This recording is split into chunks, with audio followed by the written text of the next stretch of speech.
So in this video, I'll be teaching you on how to fix Cash App card is not activating.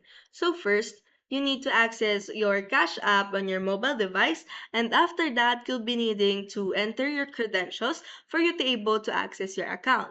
And once you are in, you'll be needing to access or clicking the profile icon that is usually located at the top right corner of your screen. Once you click on that, under your account and account and settings, you will see the support section, which is typically represented as the question mark logo. Just have to click on that, and you will see the search bar that you can utilize for searching. And after that, enter activate card. And under based on your research, you will see activate card now, which is usually represented as the chain icon. Once you click on that, you will see activate without QR code so that you could activate your card without the need of the QR code.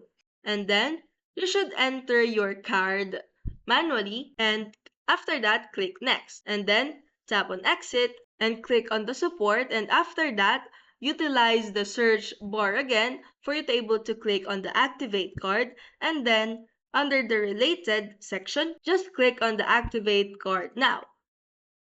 So if you find this video helpful, don't forget to smash that like button and subscribe so you never miss a new video.